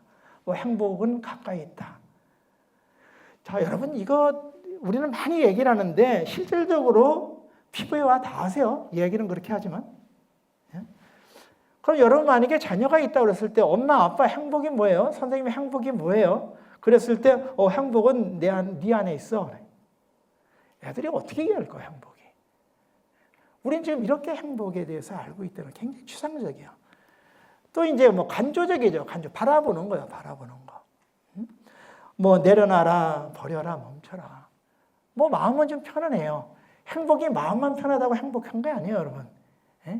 행복하기 위해서는 많은 것들이 함께 해줘야지만 행복한 거지 마음만 편하다고 행복한 게 아니에요. 조건, 우리나라 사람들이 제일 좋아하는 거예요, 조건. 좋은 대학 가면은, 좋은 명품 가지면은, 좋은 집이면은 행복할 거야. 뭐 도움이 돼요, 저런 건. 네. 이런 것들 또 뭐 감각적인 거요. 아이스크림 먹는, 또 커피 마시는, 또 이성간에 아주 이렇게 탁 손 맞추면 또 손잡은 짜릿한 느낌. 행복해. 다 행복에 도움이 되지만 이런 것들은 일시적인 감정이라는 거야. 그래 일시적인 감정은 시간이 가면 사라져. 그래 행복은 지속적인 행복이래야지 진정한 행복이다. 그럼 이제 긍정심리학의 행복은 뭐예요? 그런데 이제 행복이라는 건 정의 내리기가 굉장히 어렵다는 걸 여러분 이렇게 아셔야 돼요. 저도 이렇게 뭐 긍정심리학 행복을 여러분에게 말씀을 이렇게 드리지만 행복은 이거다. 이렇게 정의를 못 내리는 게 행복이에요. 원체 다양한 그런 어떤 주관적, 객관적인 그런 영향을 받는 거기 때문에 어떤 하나의 뭐 유명한 그런 심리학자가 철학자가 학문이 이거다 이렇게 이야기하기는 굉장히 어려워요. 그래서 저는 긍정심리학에서는 이런 걸 행복이다 이렇게 할 뿐이지 행복은 이거다 이렇게 정의 내리지는 이렇게 않는다. 자, 첫째 뭐예요? 정서적 기쁨이에요. 내 기쁨과 즐거움들을 많이 우리 삶 속에서 배양을 하고 또 뭐 불안이나 우울 같은 것을 좀 이렇게 줄여주는 그런 어떤 정서적 기쁨 이런 것들이 이제 행복이 될 수가 있고요. 또 하나는 인지적 만족이에요. 내 삶을 이렇게 돌아봤을 때 내가 참 괜찮게 살아왔네. 내 살아온 과정. 또 내가 무언가 이뤘을 때 내가 이런 걸 이뤄서 내가 괜찮게 이뤘네 하는 이런 어떤 과정들. 또 내가 얼마만큼 내가 한 거에서 만족하는지 이것이 이제 하나의 또 행복이고요. 자, 또 아주 중요하게 생각하는 게 도덕적 삶이에요. 내 삶 속에 얼마만큼 내가 도덕적으로 올바르고 깨끗한 삶을 살아왔는가. 어떻게 보면 이게 긍정심리학 행복에서 가장 중요한 부분들이에요. 이게 이제 인성하고도 연관이 되죠. 그리고 이제 대개 표현보다도 그런데 이제 어떤 분들은 이런 반론을 제기를 하세요. 긍정심리학의 행복은 과학이라고? 그러면 수단과 방법을 가리지 않고 과학적으로 기계적으로 행복하면은 그게 행복이네. 그럼 내가 어떻게 살았던 간에 지금 내가 뭐 돈만 많이 갖고 내가 뭐 아주 뭐 의시되면서 폰만 잡으면 살아가면 그것도 행복이겠네. 그런데 긍정심리학은 그게 행복이 아니에요.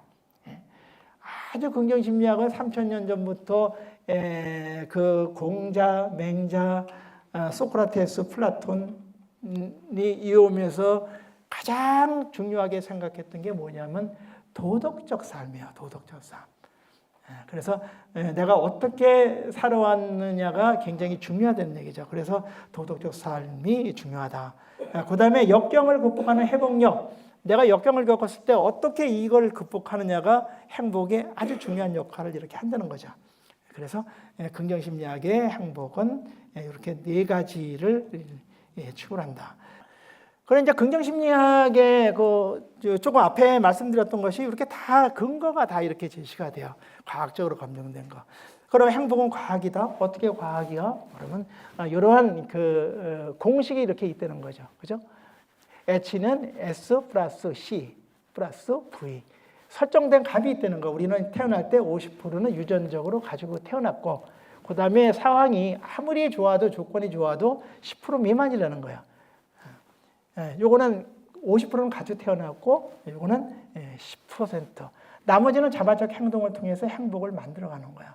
그러니까 어떻게 돼요? 행복은 과학이다. 또 뭐 조건이 아니다. 이런 것들이 이제 여기에서 형성이 이렇게 되는 거죠. 그래서 여러분들이 요 행복은 이런 공식이 있다. 그렇다고 수학 공식 같이 막 딱딱하고 어렵진 않죠. 그래서 이제 40%니까 행복은 만들 수 있다가 또 이렇게 되죠. 그런데 이제 이런 것도 뭐 행복은 만들 수 있다는 것이 뭐 처음에는 원하는 것을 얻는 데 있었는데 그것도 아니고 뭐 또 행복은 안과 밖에 있다고 했는데 그것도 아니고 행복은 또 사이에 있다고 했는데 그것도 아니고 최종적으로 행복은 만드는 거다. 그래서 제가 행복 4.0을 통해서 이렇게 제시한 그런 그 계기가 이렇게 됐습니다. 자, 그러면 이제 행복을 만드는 것이다. 여러분이 이 부분은 이제 왜 그러냐면은 무엇보다도 이 행복에 대해서 여러분들이 좀 확실한 걸 갖고 가시는 게 이렇게 좋을 것 같아서 그래요. 매슬로 5단계 뭐 욕구론 다 이렇게 아시죠? 그러면 이거는 이 자아 실현이 가장 높은 위치인데 내가 자아 실현을 하려면 아래의 욕구들이 다 충족이 돼야지만 자아 실현을 이룬다고 이렇게 이야기를 하는데 긍정심리학의 행복은 내가 어느 단계에 있든지 내가 행복을 만들 수가 있어요. 그래서 이 행복이라는 건 내가 꼭 자아 실현을 해서 여유가 있어야지만 행복한 게 아니고 여러분이 지금 환경이 어떤 환경이고 어떤 위치에 있든 여러분이 노력만 하시면 행복을 만들 수 있다는 그런 어떤 믿음을 좀 가지시면 좋겠다. 그래서 이거를 준비를 한번 해봤습니다. 자, 그러면 행복은 경쟁력인데 정말 어떻게 행복이 경쟁력인가 한번 이렇게 보죠. 자, 여기 세계적으로 굉장히 유명한 그런 심리학자들입니다. 에드리너, 유버문스키, 노나키. 이분들이 한 30년 동안 30년 전부터 연구를 시작을 했어요. 종단 연구를 시작을 한 28만 명 대상으로 했는데 행복했을 때 어떤 그런 이익이 오느냐, 어떤 결과들이 나오냐 했을 때 주변에 있는 그런 결과들이 행복을 통해서 이렇게 나타나더라는 거야. 자, 그래서 이거를 가지고 뭐야? 행복이 먼저냐, 아니면 성공이 먼저냐? 여러분 뭐라고 생각하세요? 행복이 먼저라고 생각하세요? 아니면은 성공이 먼저라고 생각하세요? 성공이 먼저라고 생각하시죠? 네, 아주 포인트 많이 따셨어요. 뭐 저렇게 자기 의사 분명히 밝히시는 게 굉장히 좋습니다. 자, 달걀이 먼저일까요? 병아리가 먼저일까요? 그거는 결론이 나질 않죠, 그죠? 그거는 결론이 나지 않는데 행복이 먼저인지 아니면은 성공이 먼저인지는 아주 쉽게 나왔어요. 행복이 먼저라는 거예요. 행복이. 그래 행복했을 때 이러한 주변의 성공 요인들이 다 이루어진다. 뭐 삼성경제연구소 하면 우리나라에서 대표적인 기업이죠. 여기에서도 행복한 직장인과 불행한 직장인을 한번 조사를 한번 해봤어요. 삼성경제연구소에서. 그때 행복한 사람이 모든 경쟁에서 뛰어나다는 거야. 그래서 행복은 경쟁력이다. 자, 이거는 누구예요, 여러분? 자, 이 사람이 행복할 수 있나 한번 보세요, 여러분 한번. 예? 이 사람이 정말 행복할 수 있는가? 이 사람은 정말 행복할 수 없는 사람임에도 불구하고 행복해요. 사남 사녀 중에 5째로 태어났어요. 가난 수치심. 교육도 45살까지 초등학교 졸업이 전부였어요. 얼마나 열등감을 많이 겪었겠어요. 그다음에 사업부도를 2번이나 났어요. 그런 수많은 가정 파탄 위기를 맞아요. 죄책감, 불안, 갈등. 공부를 45살부터 검정고시 독학을 시작을 이렇게 한 겁니다. 그리고 13년 만에 박사학위 받고 교수되고 베스트셀러 작가가 됐죠. 그 변화는 긍정심리학이 했고 교훈은 행복은 만드는 것 경쟁력이다. 소명은 너는 가서 더 많은 사람에게 행복을 만들어줘라. 자, 행복이 아니었으면 도전을 못했을 거예요. 그 행복이 나를 이렇게 만들더라는 거야. 그래서 제 삶을 통해서 또 긍정심리학을 통해서도 겪어보니까 그래 행복은 경쟁력이구나. 그래서 이제 정리를 했어요, 제가. 행복은 최종 목표가 아닌 새로운 목표를 달성하기 위해 동원되는 자원이다. 아리스토텔레스 행복 많이 아시잖아요, 그죠? 아리스토텔레스가 인간의 궁극적인 목적은 행복이라고 그러잖아요. 그런데 긍정심리학은 행복 너머를 이야기를 해요. 자, 그래도 여러분 이것도 그래 행복은 내가 왜 나 행복한데 뭐 행복하면 됐지 뭐 더 바래 이게 아니야. 내가 행복했으면 그걸 통해서 뭔가 새로운 목표를 여러분들이 만들어 가실 수가 있다는 얘기죠. 자, 이런 어떤 행복을 만드는 것이 어떤 것들이 있어요? 이런 긍정정서가 있어요. 긍정정서. 자, 긍정정서는 이런 감각과 생각, 감정, 행동들이 이렇게 있는데 이거는 여러분들이 이거 쉽게 이해하시려면은 우리는 목표를 갖고 계획을 갖고 하다 보면은 우리는 판단을 해요. 이게 잘 될 건가 못 될 건가. 내가 할 수 있는 건가 할 수 없는 건가. 거기서 나오는 것이 감각, 생각, 감정, 행동이다. 그러면 이런 것들은 뭐야? 이런 긍정정서와 부정정서를 이렇게 나눈다는 거죠. 자, 자, 그런데 여러분들이 이제 중요하게 생각하셔야 될 게 뭐냐면은 긍정정서, 부정정서는 여러분들이 독립적이에요. 우리는 뭐 화하고 아니면 뭐 기쁨하고 뭐 같은 데서 뭐 이렇게 나온다 그러지만 다 달라요. 그래서 여러분들이 이걸 분리를 하시는 게 굉장히 중요해요. 한쪽에는 부정정서가 있다 그러면 부정정서 대표적인 게 뭐예요? 불안이나 화잖아요. 또 긍정정서 뭐 기쁨이나 즐거움이잖아요. 그럼 막 이쪽에서는 화나고 막 이렇게 불안해요. 예? 그러면 어떻게 해야 돼요? 이쪽에서 나온 긍정정서를 막 기쁨이나 즐거움이나 만족이나 이걸 갖다 개입을 시키는 거예요. 여기다가 이쪽에서 막 할 때 그냥 내두면은 타잖아요. 그럼 이 부정정서가 상쇄가 돼요. 그래서 여러분들이 뿌리가 다르다. 부정정서가 막 이렇게 올라올 때는 어떻게 돼요? 긍정정서를 개입을 시켜서 이거 상쇄를 시키는 연습을 이렇게 하시면은 여러분들이 늘 겪으시는 불안과 우울, 이런 부정정서를 이렇게 없앨 수가 있다. 자, 그럼 여러분들이 이제 긍정정서를 키우는 방법 중에 하나가 뭐냐면은 행복했던 생각들을 좀 많이 하세요. 과거를 우리 이렇게 돌아보면은 행복했던 일보다 어때요? 행복하고 감사한 일보다 안 좋은 일 생각 많이 하시잖아요. 그죠? 그래서 여러분들이 지금 행복했던 일, 지금까지 가장 행복했던 일 한번 생각해 보세요. 그러면은 여러분들이 별로 생각을 익숙하지 않은 분들은 못 하실 수도 있어요. 없네. 다 불행하고 안 좋은 일만 이렇게 떠올릴 수도 있어요. 그래서 여러분들이 이 연습이 굉장히 중요합니다. 긍정력을 키우는데. 그래서 잠깐 우리 영상 한번 보시죠. 크리스마스 때요. 산타 할아버지가 어린이한테 선물을 나눠주니까요. 소원만 빌어요. 엄마가 안아줄게. 여행. 소원 빌어요. 친구하고 집에 가면서 떡볶이 먹는데 마지막 남은 떡볶이를 쟁취했을 때 아빠랑요 같이 먹을 가가지고요 둘이 쌤이랑 좀 할게요. 아침에 출근하면 지하철에 자리가 있거든요.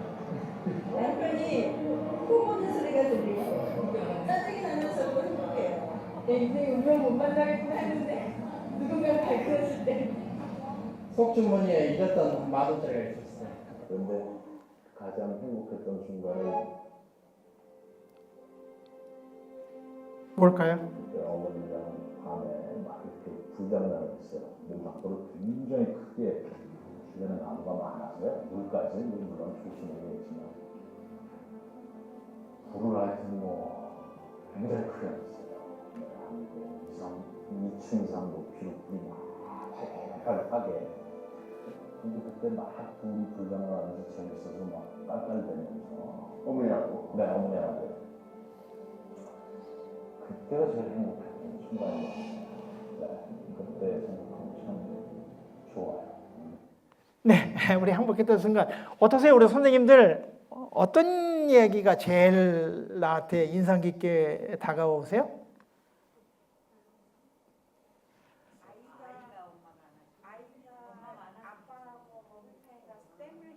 아, 그러세요? 아이고, 우리 용감하게 말씀하셨네요. 아이고, 우리.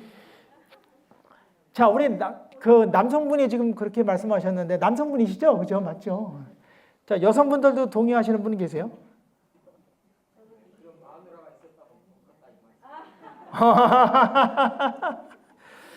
근데요, 우리 여성분들, 60 안 되신 분들은 절대로 큰 소리 치지 마세요. 60대 넘어서 60대 한 중반 되면은 그때까지는 남편 코 고는 소리가 정말 듣기가 싫으신 분들도 계실지 모르겠는데 그때부터는 본인이 코를 골기 시작해요. 정말 못 빠져요, 정말. 아이고, 이게 우리 많이 만나. 그러니까 그 65살 전에 남편분 코 곤다고 이렇게 하셔도 그냥 여기 나왔던 분 같이 행복하다고 그러세요. 그럼 나중에 정말 대우받으십니다. 자, 여러분도 각자가 이렇게 행복했던 순간들을 한번 떠올려 보세요. 그러면 처음에는 없을지 모르겠는데 행복이라는 건 여기 공통점이 있잖아요. 그죠? 아주 크고 대단한 게 아니에요. 일상이에요, 일상. 그런데 우리는 뭐예요? 행복을 굉장히 큰 거에서 찾으려고 그래요. 그러니까 행복하기가 힘든 거예요. 자, 이렇게 행복했을 때 그럼 우리는 어떤 그런 결과들을 만들어내느냐. 아주 유명한 모델이고 이론이에요. 긍정정서의 확장 및 구축 이론. 그게 뭐예요? 긍정 경험을 한 거예요. 긍정 경험. 그죠? 긍정 정서 경험을 하면 어떻게 돼요? 긍정 경험을 하면은 제일 중요한 게 내가 일단 아이디어가 많이 떠오르잖아요. 그러니까 창의성이 향상이 돼요. 그 다음에 수용성, 상대방을 이해하고 받아들여요. 용서를 하게 돼요. 수용성. 그 다음에 내가 자발적으로 참여를 하게 돼요. 그 다음에 내가 기억력이 좋아져요. 기억력. 그죠? 또 여러분은 어떻게 돼요? 또 언변력이 좋아요. 언변력이. 자, 여러분 이거 보물 아니에요? 보물. 여러분 제가 이야기를 하니까 맞아 그러시죠. 그죠? 근데 평소에 이런 생각 하셨어요? 내가 기분 좋아서 이런 이익이 나한테 온다는 거 아셨어요? 그게 사실이에요. 사실. 그래서 이런 그 긍정 경험을 하면 아까 행복했던 이야기를 하면 긍정 경험을 이렇게 하잖아요. 그러면은 뭐요? 목록, 사고, 생각의 목록과 행동의 목록에 아이디어가 많이 늘어나는 거예요. 그 다음에 이런 것들이 어떻게 해요? 자원으로 이렇게 구축이 돼요. 자원은 뭐예요? 내가 우울증이나 불안증이나 뭐 공황장애 같은 심리적 자원을 그런 거를 치료하는 심리적 자원이 구축이 되고, 또 하나는 뭐예요? 관계를 좋게 해주는 사회적 자원이 구축이 되죠. 그 다음에 신체적 자원이요. 내가 막 지금 심장 박동수가 막 일어나고 흥분된 상태로 있는데 이런 것들을 안정시켜주는 그런 역할을 이렇게 해요. 그 다음에 어떤 지적 자원, 그죠? 아까 기억력 같은 거 좋아진다 그랬잖아요. 이런 자원이 이렇게 구축이 이렇게 되는 거예요. 자, 그러면 이 자원이 구축이 되면 어떻게 돼요? 이런 것들이 일시적으로 끝나는 게 아니고 어떻게 돼요? 계속 나를 변화시키고 상향적 선순환을 일으킨다는 거야. 상향적 선순환. 그래서 상향적 선순환하는 게 뭐예요? 아래에서 내가 엄마, 아빠가 누가 긍정 경험을 해요. 좋은 일이 생기면은 집안 분위기가 틀려지는 거 여러분 아시죠? 여러분은 모르실 수도 있어요. 옛날에 아버지 생각 한번 해보세요. 아버지가 저 기분 좋아서 들어오시면 어떻게 돼요? 집안 분위기가 달라지잖아요. 그렇듯이 상향적 선순환이 아래서부터 쭉 이렇게 올라간다는 거예요. 그래서 이거는 마음과 생각을 변화시키고 우리를 더 좋게 만들어주는 거다. 그러니까 이제 긍정정선이 끌어당김의 힘이 있어요. 끌어당김의 힘. 그럼 이걸 이해를 못하는 사람들은 안 돼 그래요. 저 사람이 변하겠어? 안 돼 그래요. 그런데 긍정심리학에서 긍정정서와 강점을 배우면 내 끌려가는 힘이 있어요. 끌어당김의 법칙이라는 게 있어요. 좋으면 좋은 대로 끌어가고 나쁘면 나쁜 대로 끌려가는 거예요. 그래서 이것이 뭐 짧은 시간에 설명드렸습니다만 아주 엑기스를 말씀드린 거니까 내가 긍정 경험을 하면은 이런 도움이 이렇게 되는구나. 개인이든 가정이든 조직이든 사회에서 영향을 준다고 이렇게 생각하시면 됩니다. 그래서 이 긍정 정서라는 게 황금률이라는 게 있어요. 일반적으로 사회 조직에서는 3대 1이에요. 긍정이 3, 부정이 1. 이래야지만 업무 수행도 잘할 수 있고 내가 성과를 낼 수가 있어요. 그 다음에 이제 심리 치료에서는 긍정이 4, 부정이 1. 그런데 부부 관계에서는 오히려 가장 높아야 돼요. 여러분 부부라고 너무 이렇게 쉽게 생각하면 어떻게 돼요? 부부일수록 더 여러분들이 노력을 이렇게 하셔야 돼요. 행복한 부부가 되려면. 그래서 5대1이 돼야 된다. 나는 우리 남편과 우리 아내하고 5대1이야. 긍정이 5고 부정이 1이야. 그런 분 한번 손 들어보세요. 왜 이렇게 손 드는 분이 없어요? 한번 들어보세요. 여기 이분하고요. 그러시네요. 5대1 뭐 쉽지는 않아요. 그런 노력하셔서 긍정이 5가 되도록 한번 이렇게 해보시라. 자, 그러면 이제 행복을 만드는 방법이라 알려드릴게요. 행복을 만드는 방법. 자, 그럼 행복 연습도고요. 여러분 이런 거 하시죠, 그죠? 일상예술에 늘 하는 거예요. 우리가 하는데 이걸 너무 대수롭게 생각하는 거예요. 당연하게 생각하는 거예요. 자, 그러면 여러분들이 이제 앞으로는 이런 걸 그냥 당연하다고 생각하지 마시고 내가 한 거에 대해서 뭔가 감정을 기억을 하는 연습을 하세요. 뿌듯한 마음. 내가 아침을 뭐 해요. 아침상 뭐 이렇게 차려요. 가족을 위해서 맛있는 간식해요. 그렇지만 그걸 뭐 당연한 걸로 생각하지 마시고 내가 이렇게 맛있는 간식을 우리 자녀들에게 우리 뭐 배우자에게 줬더니 참 내 기분이 참 좋다. 그런 뿌듯한 마음을 느끼는 것을 내가 기억을 하셔야 돼요. 만약에 어르신을 도왔어요. 어디 친절을 베풀었어요. 그러면 그냥 내가 베풀어서 끝나는 게 아니고 내가 어르신을 이렇게 도왔어. 아주 뿌듯하고 내가 나한테 이런 기회가 온 거에 대해서 감사하고 이런 것들을 마음속에서 이렇게 느끼셔야 돼요. 정서를. 예? 그냥 내가 생각만 해가지고 되질 않아요. 예? 이해만 해가지고 되는 게 아니고 감정과 행동이 같이 따라가 줘야지만 그게 성과가 이렇게 있다는 거죠. 뭐 저 같은 경우는 뭐 매일 연습을 해요. 이렇게 연습이 아니고 매일 아주 일상이 됐어요. 이런 게. 예, 만약에 아내한테 저는 뭐 몇십 년 동안 아침을 제가 차려주는데 그렇게 좋아요. 가장 맛있는 거 아내 이거 우리 아내 거 이거 맛있는 거 줘야지. 사과를 깎아도 제일 맛있는 거 이렇게 해가지고 주고 그러면서 하나하나 이렇게 주면서 그렇게 마음이 뿌듯해요. 이제 정년퇴직했는데 회사 갈 때는 출근할 때는 내가 조금 늦게 가고 먼저 가니까 뭐 엘리베이터 앞에까지 가면서 Have a nice day 도시락까지 싸주면서 얼마나 그날이 즐거워요. 예, 그래서 일상생활 속에서 있었던 것을 우리가 당연하다고 생각하지 말고 그걸 느낄 수가 있어야 돼요, 여러분들이요. 그래 행복은 의식적으로 만드는 거예요, 의식적으로. 여러분들이 그냥 자연적으로 오는 게 아니고, 그죠? 자, 그럼 여러분 자부심도 마찬가지예요. 자부심도 여러분 그냥 살아가시면서 힘들 때 많잖아요. 힘들 때 많으면 여러분들이 어떻게 돼요? 내가 성취한 거, 내가 이룬 거에 대해서 자부심을 늘 이렇게 가져야 돼요. 그냥 뭐 자부심 갖고 싶다고 갖는 거 아니잖아요, 그죠? 그러면 자부심은 내가 성취한 것에 대한 어떤 자부심도 느낄 수가 있고, 여러분이 가장 소중하게 생각한 것도 여러분들이 기억을 이렇게 하셔야 돼요, 가치를. 그래서 저는 지금 아까 제가 말씀드렸지만 검정고시 본 과정들, 이 과정들이 이제 동아일보 뭐 특집으로 이렇게 나왔던 건데, 이게 외적인 어떤 성취, 그다음에 내적인 가치예요. 제가 그 많은 부도 위기를 넘기면서 지금까지 정말 내가 중요하게 생각했던 것을 지켰던 것이 지금도 굉장히 자부심이 생기는 거예요. 저기 하나하나 지금 간단히 설명드려서 그렇지 눈물 없이는 이야기할 수 없는 사건들이에요. 다 저것들 과정들이. 그럼에도 불구하고 저런 가치를 지켰다는 게 특히 이제 정직 같은 게 그래요. 행복 같은 거. 부도 나서 쫓겨다니면서 어떻게 정직하고 어떻게 행복을 만들겠어요? 그렇지만 그런 걸 지킨 것이 지금은 그렇게 뿌듯해요. 자랑스럽고. 그래 힘들고 어려울 때 어때요? 이런 상장, 나한테 상장을 하나 써놓는 거야. 자부심상. 여러분도 삶의 그런 그 과정이 있잖아요. 그런 과정 속에서 정말 내가 받고 싶은 거 뭔가 이를 찾아서 그 자부심상 이렇게 하나 해놓으시면은 굉장히 도움이 이렇게 많이 됩니다. 큰 힘이 됩니다. 그다음에 감사일기죠, 감사일기. 감사일기 같은 것도 타임지 오리지널 타임지의 표지 카바로 들어갈 정도로 이게 유명한 그런 감사 일기예요. 그래서 이 감사일기는 여러분들이 뭐 저 같은 경우는 뭐 10년 이상 이걸 썼어요. 그 어렵고 힘들 때 이 감사일기가 정말 도움이 이렇게 많이 되더라.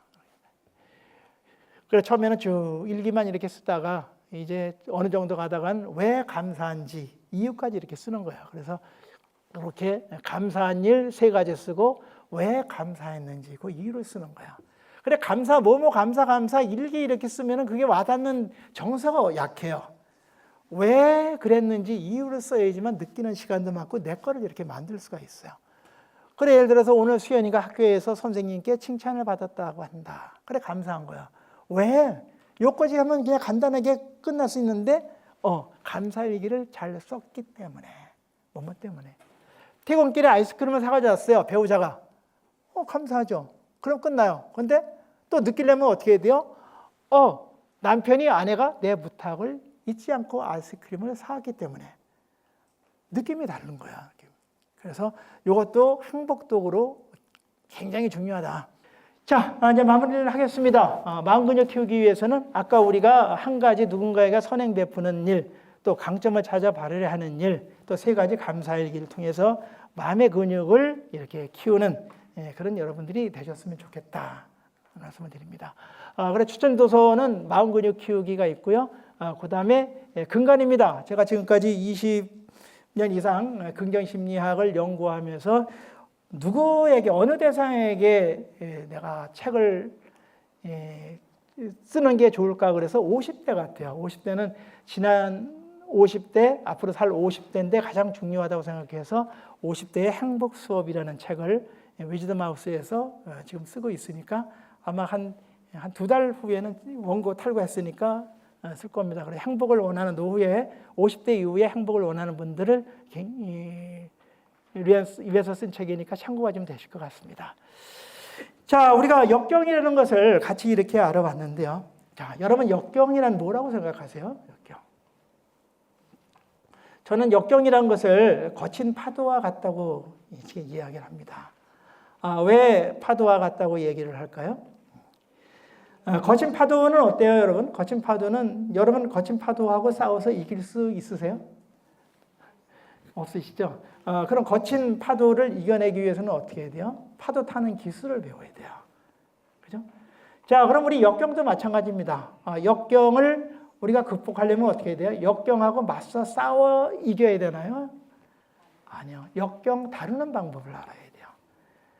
다루는 방법이 우리 지금까지 알아봤던 그 행복 만들기, 긍정 심리학을 통해서 행복 만들기, 그 도구를 통해서 여러분들이 역경을 이겨내면은 여러분들이 어때요? 아까 처음에 제가 제시해드렸던 셀프 세라피스트가 되는데 아주 큰 도움이 이렇게 된다. 그래서 셀프 세라피스트는 어때? 여기 뭐예요? 한번 우리 같이 한번 읽어보시죠. 셀프 세라피스트 한번. 자, 준비 시작.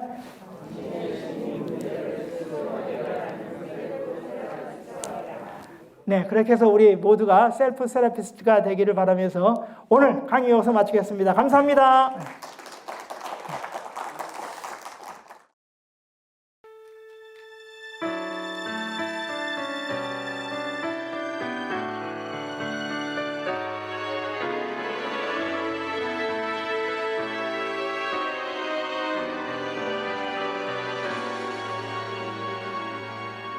그대를 처음 본 순간이요 설레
감사합니다.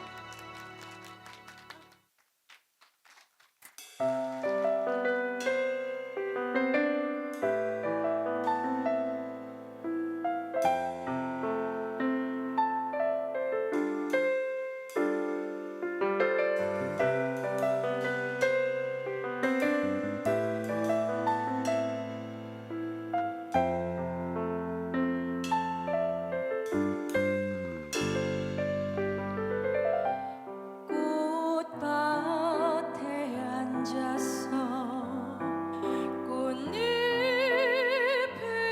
보네. 고운 빛은 어디에서 왔을까. 아름다운 꽃이요.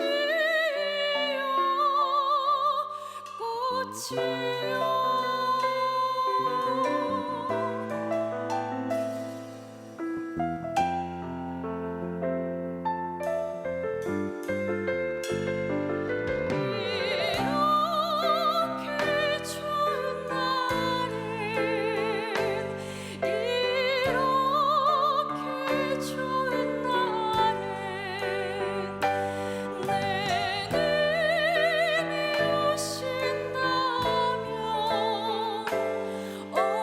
얼마나 좋을까.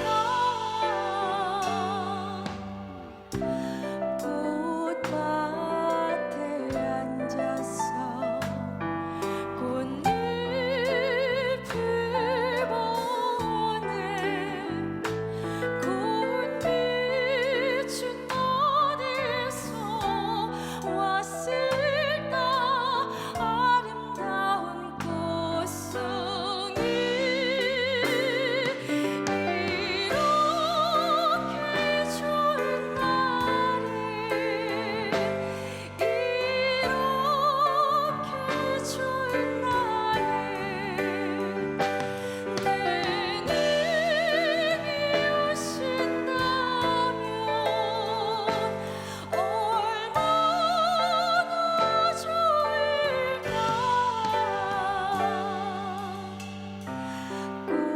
꽃밭에 앉아서 꽃잎을 보네. 고운 빛은 어디에서 왔을까. 아름다운 꽃송이.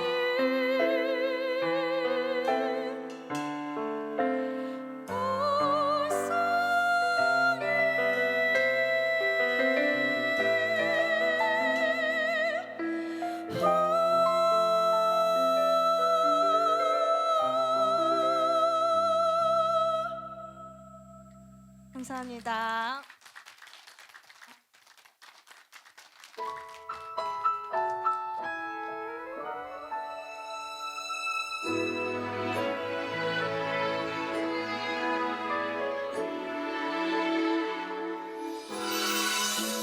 살면서 듣게 될까.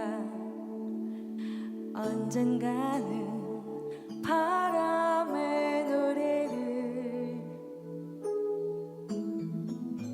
세월 가면 그때는 알게 될까. 꽃이 지는 이유를. 나를 떠난 사람들과 만나게 될 또 다른 사람들. 스쳐가는 인연과 그리움은 어느 곳으로 가는가.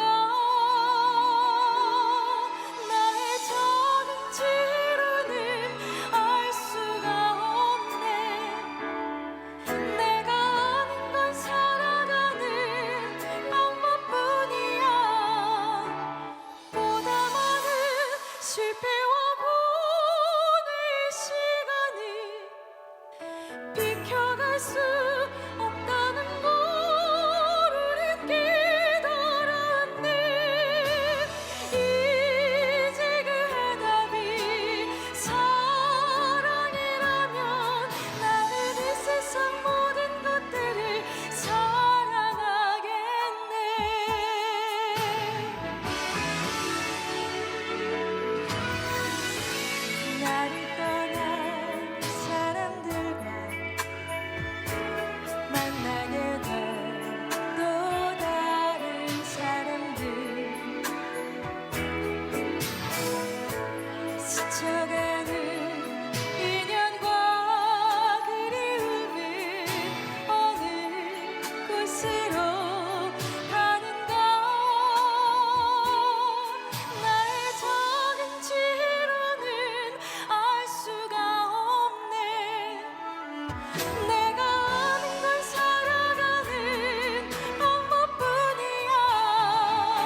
감사합니다.